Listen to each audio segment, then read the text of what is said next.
ഇന്ത്യയുടെ രാഷ്ട്രപിതാവ് ജനിച്ച വർഷമായ 1869 കണ്ണൂർ സെൻട്രൽ പ്രസന്റ് സ്ഥാപിതമായത്. പഴയ മദ്രാസ് പ്രവിശ്യയുടെ ഭാഗമായി ബ്രിട്ടീഷുകാർ നേരിട്ട് ഭരണം നടത്തിയിരുന്ന കേരളത്തിലെ ഏക സെൻട്രൽ ജയിലാണിത്. കുറ്റവാളികളെ കഠിനമായ ശിക്ഷയ്ക്ക് വിധേയമാക്കുന്ന ഇരുണ്ട തടവറ എന്ന പഴയകാല ജയിൽ സങ്കല്പങ്ങളിൽ നിന്നും വിഭിന്നമായി തെറ്റുതിരുത്തൽ കേന്ദ്രങ്ങളായ ഇന്നത്തെ ജയിലുകൾ അന്തേവാസികളുടെ മാനസികവും സാമൂഹികവുമായ പരിവർത്തനം ലക്ഷ്യമിട്ട് നിരവധി പ്രവർത്തനങ്ങൾ നടത്തിവരുന്നു. കണ്ണൂർ സെൻട്രൽ ജയിൽ ഹരിതാപമാക്കുന്നതിനും സമഗ്രമായ വികസന പ്രവർത്തനങ്ങൾ നടത്തുന്നതിനും വേണ്ടി ഹരിതസ്പർശം എന്ന പേരിൽ ജീവനക്കാരുടെ വ്യത്യസ്തങ്ങളായ നിരവധി പ്രവർത്തനങ്ങൾ നടത്തിവരികയും അതുവഴി 1100ഓളം അന്തേവാസികൾക്ക് മാനസിക പരിവർത്തനത്തിന് വഴിയൊരുക്കുന്നതോടൊപ്പം ജീവനക്കാരിലും അന്തേവാസികളിലും പുതിയൊരു ഹരിത ജീവിതചര്യ കെട്ടിപ്പടുക്കാനും സാധിക്കുന്നുണ്ട്.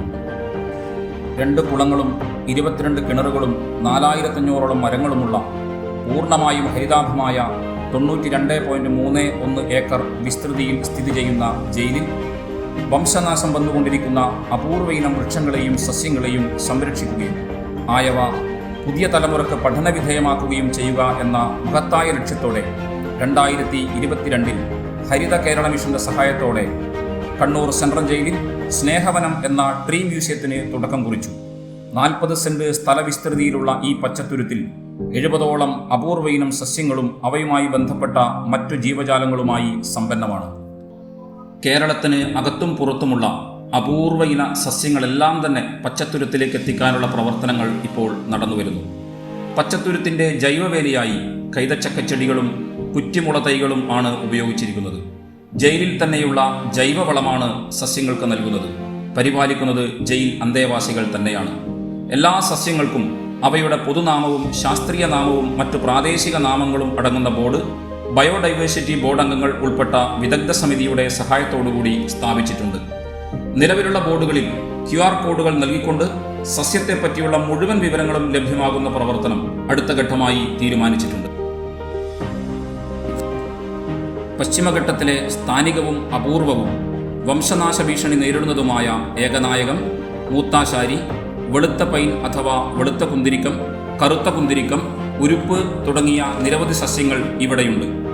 വിവിധ ഗവേഷണ വിഭാഗങ്ങളുമായി ബന്ധപ്പെട്ടുകൊണ്ട് പച്ചത്തുരുത്ത് വിപുലീകരിക്കാനുള്ള പ്രവർത്തനം അടുത്ത ഘട്ടമായി ആലോചിക്കുന്നു. ഗവേഷണ വിഭാഗങ്ങൾക്കും സ്കൂൾ വിദ്യാർത്ഥികൾക്കും പഠനത്തിനായി അവസരമൊരുക്കാനുള്ള പ്രവർത്തനവും ആലോചനയിലുണ്ട്. കേരളത്തിൽ അപൂർവമായതും കർണാടകൻ വരണ്ട ഭൂപ്രകൃതിയിൽ കാണപ്പെടുന്നതുമായ ഔഷധ സസ്യമായ വുഡാപ്പിൾ, അപൂർവയിനം ഔഷധ സസ്യങ്ങളായ ഭദ്രാക്ഷം, രുദ്രാക്ഷം, പുത്രം ജീവ, നാഗകേസരം, വാൽമീകി ജട, അങ്കോലിക അഥവാ നാഗമരം തുടങ്ങിയ സസ്യങ്ങളും ഈ പച്ചത്തുരുത്തിന്റെ പ്രത്യേകതയാണ്. പച്ചത്തുരുത്തിന് മുന്നിലായി വരുന്ന 50 സെന്റ് സ്ഥലം കൂടി ഉപയോഗപ്പെടുത്തിക്കൊണ്ട് പച്ചത്തുരുത്ത് വിപുലീകരിക്കാനുള്ള പ്രവർത്തനം നടന്നുകൊണ്ടിരിക്കുന്നു.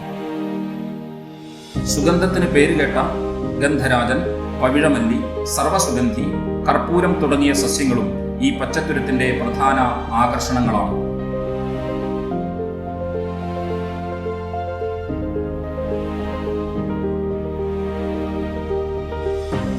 വെങ്കണമരം, കറിവേപ്പില, പൂവം, നാരകം, കടമ്പമരം, ഇലവ് തുടങ്ങിയ ചിത്രശലഭങ്ങളുടെ ആതിഥേയ സസ്യങ്ങളും നിരവധി നെക്ടർ പ്ലാന്റുകളും ഉള്ളതുകൊണ്ട് തന്നെ നീലക്കടുവ, അരളിശലഭം, തവിടൻ, ചുട്ടിക്കറുപ്പൻ, നാരകശലഭം, പഞ്ചട്ടശലഭം, വളനപ്പൂമ്പാറ്റ, പുള്ളിവാലൻ, മലബാർ റാവൻ, ചുട്ടിമയൂരി, നാട്ടുപാത്ത, തകരമുട്ടി തുടങ്ങിയ 50ഓളം ചിത്രശലഭങ്ങളുടെ കേന്ദ്രവുമാണ് ഈ പച്ചത്തുരുത്ത്. സ്നേഹവനത്തിന്റെ മുൻവശത്തായി ശലഭോദ്യാനവും മറ്റൊരു വശത്ത് പശ്ചിമഘട്ടത്തിൽ കൊങ്കൺ മേഖലയിൽ പ്രധാനമായും കാണപ്പെടുന്ന കൊക്കം മരങ്ങളുടെ തോട്ടവും സ്ഥിതി ചെയ്യുന്നു. ശലഭങ്ങൾ കൂടാതെ നിരവധിയിനം ചിലന്തികൾ, തവളകൾ, തുമ്പികൾ, പക്ഷികൾ തുടങ്ങിയ ജീവജാലങ്ങളുടെ ആവാസ കേന്ദ്രം കൂടിയാണ് ഈ പച്ചത്തുരുത്ത്. നീർമാതളം, രക്തചന്ദനം, അത്തി, ആറ്റുവഞ്ചി, തിരുവട്ടക്കായ, കായാമ്പൂ, പൂവരശ്, വയന, മണിമരുത് തുടങ്ങിയ മറ്റപൂർവ സസ്യങ്ങളെയും ഈ പച്ചത്തുരുത്തിൽ സംരക്ഷിച്ചു വരുന്നു. ഹരിതസ്പർശത്തിലെ മറ്റൊരു ശ്രദ്ധേയമായ പദ്ധതിയാണ് സുഗന്ധവീഥി. ദേശീയപാത ഉൾപ്പെടുന്ന ജയിൽ പരിസരവും ജയിലിന് അകവും കുറ്റിമുല്ലത്തൈകൾ നട്ടുകൊണ്ട് സുഗന്ധപൂരിതമാക്കുന്ന പദ്ധതിയാണ് ഇത്. നിലവിൽ 2500ഓളം കുറ്റിമുല്ലത്തൈകൾ നട്ടുകൊണ്ട് ഓരോ ഉദ്യോഗസ്ഥനും അന്തേവാസിക്കും പരിചരണ ചുമതല നൽകി ജയിൽ പരിസരം സുഗന്ധപൂരിതമാക്കാൻ ഈ പദ്ധതിക്ക് സാധിച്ചിട്ടുണ്ട്.